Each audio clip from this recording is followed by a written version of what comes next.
Cambiamos de tema ahora, vamos a hacer referencia, como decía al principio, sobre el agua segura. ¿Qué significa el agua segura? ¿De dónde obtenemos el agua segura?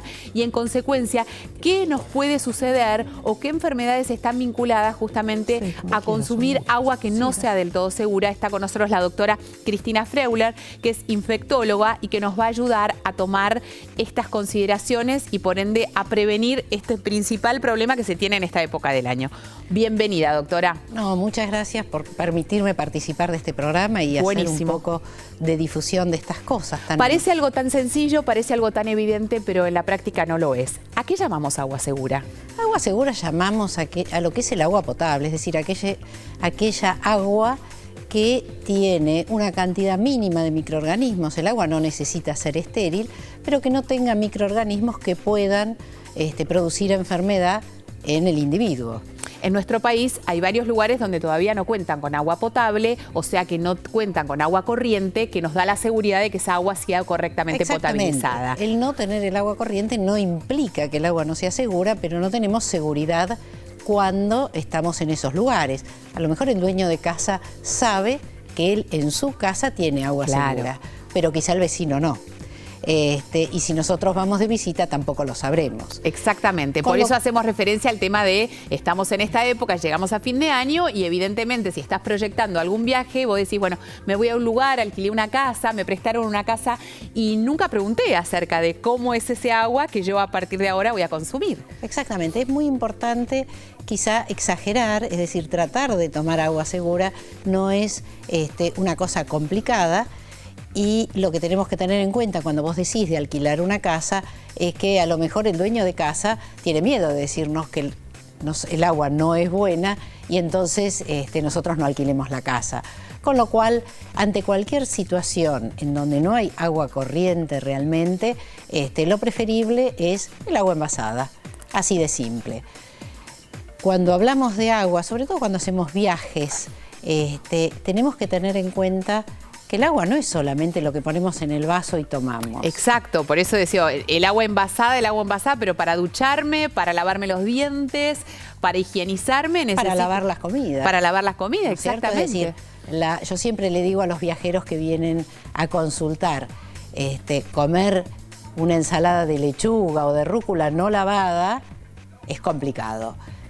Comerla lavada con agua sucia, también. Exacto. Con lo cual, mejor abstenerse de ese tipo de comida si uno está en países donde no puede asegurar que esto esté bien hecho toda la parte del lavado. De todas maneras, nosotros tenemos recursos, por ejemplo, hablando de nuestro país, para poder transformar ese agua, que puede ser dudosa, en agua segura, ¿no? Digamos, tengo agua que obtengo de un pozo o de un aljibe y colocándole unas gotitas de lavandina por litro, bueno, yo tengo la garantía de que ese agua pueda ser utilizada. ¿Es así? Es así, además hay, digamos, lo de la lavandina es cierto, pero si yo me voy de viaje a México o al sudeste asiático, la verdad es que no me gusta llevar un frasquito de lavandina. No, eso sin lugar a dudas, por eso me refería al país. Se me llega a abrir en la valija. No, ni hablar. Pero existen las pastillas potabilizadoras de agua, que son unas pastillitas que en realidad es lavandina en pastillas y que uno podría utilizar. Bueno, es un recurso más. Es un recurso más. De todas maneras, lo más seguro es el agua envasada. Si uno no va a tener opción a esto, pensemos en nuestros chicos, hijos que se van de mochileros a algún lado y bueno, ellos tienen la opción de llevarse pastillas potabilizadoras, hay de distinto grado de fuerza, es decir, a veces es una pastilla en 2 litros de agua, una pastilla en 5 litros de agua, eso tendrán que ver cuando la compran, y de esa manera tienen un agua bastante más segura que tomarla sin ningún tipo de recaudo. A ver, ¿por qué insistimos sobre este tema? Porque definitivamente hay una relación estrecha entre el consumo de agua no segura y una cantidad de enfermedades que pueden poner en riesgo nuestra vida, nuestra salud, ¿no? Y que esto tiene un altísimo impacto que muchas veces no llegamos a dimensionar y lo terminamos de minimizando. No, me dijeron que no es del todo segura, pero no me va a hacer nada, a mí no me va a pasar nada. Esto sucede mucho en el sur de nuestro país, donde en general por ahí no se cuenta con el agua corriente o que es un agua diferente y entonces, bueno, algún que otro distraído o algún que otro omnipotente decide que no, que esto no le va a hacer mal y después, ¿qué pasa? Sí. A ver, lo más frecuente que puede pasar cuando uno toma agua no segura, y que por suerte no es lo más grave, es una regia diarrea.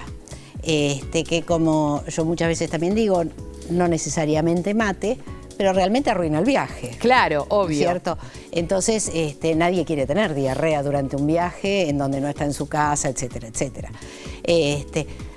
Desde una simple diarrea que dura 2-3 días y se autolimita, podemos llegar hasta el cólera, que se transmite por agua, polio se transmite por agua, es decir, hay enfermedades mucho más importantes, la fiebre tifoidea que no está erradicada, parásitos, con lo cual es muy amplio la hepatitis A, que bueno, gracias a Dios hoy en día existe una vacuna que los chicos ya tienen, los adultos no, y que uno también intenta tratar de que aquellos que no la han recibido en la infancia aprovechen por supuesto, ahora de aplicárselas. De todas maneras, obviamente, la inmunidad o las defensas que puede tener un adulto respecto a una cantidad de microorganismos, como recién mencionábamos, los chicos pueden ser más vulnerables a esta situación. Y hablamos de los menores o los bebés, ¿no?, que realmente pueden ponerse en riesgo. Si hablamos de los bebés, sí. Los menores, lo cierto es que una diarrea en un chico chiquito, por supuesto, la deshidratación, etcétera, es más fácil, pero a diferencia de los adultos, los chicos están siempre vacunados. Claro, es verdad. Mientras que los adultos no tienen ninguna noción de que las vacunas también les sirven a ellos. Exacto. Y así nos encontramos con adultos que hace 25 o 30 años que no se aplican una sola vacuna. Aprovechamos para recordar que el adulto mayor debe vacunarse cada 10 años, que existe una vacuna y que es fundamental que se la dé, porque de esa manera disminuimos los riesgos de justamente contagiarnos de alguna situación de esta. Hay muchas vacunas. Obvio. Hoy en día, la verdad es que cuando uno compara en los últimos 20, 30 años, la cantidad de vacunas que han aparecido es enorme y esto es una gran ayuda para lo que es la salud. Obviamente. ¿Qué pasa con los bebés? Y entonces, ¿y qué recomendación o digamos, si estamos en esta situación de riesgo, pues uno piensa, no sé, el bebé que amamanta por ahí no tiene riesgo, pero efectivamente si hay un bebé que toma la mamadera o que hay un bebé que le preparan la mamadera con un polvo, bueno, esto también puede entrar en una situación de riesgo. Es muy importante lo de la leche maternizada, porque justamente en muchos lugares la gente tiene acceso a la leche materna, al polvo, sí, pero no tiene acceso al agua segura y entonces esto también es un riesgo grande de diarrea infantil, etcétera, con lo cual la lactancia es fundamental. Más allá de la diarrea, ¿qué otros síntomas se pueden tener que hablan justamente de una infección o de una posible situación de enfermedad relacionada con la contaminación del agua? Fiebre. La fiebre es una constante en la mayoría de las infecciones. Algunas diarreas no tienen fiebre, sí, y algunas infecciones intestinales pueden no tener diarrea, al menos al principio, y sí tener fiebre. Claro. Las náuseas y los vómitos, los dolores abdominales, el sentir que a uno se le hincha la panza. Sí. También que requieren de una consulta, imagino yo, digo, no esperar, porque la deshidratación puede ser como el fantasma que está ahí, que acechando, que si no hacemos la consulta a tiempo, exactamente. Bueno. La deshidratación generalmente es consecuencia o de los vómitos o de la diarrea que impiden ya sea la ingesta de líquido o el mantener el líquido dentro del organismo. Está muy bien.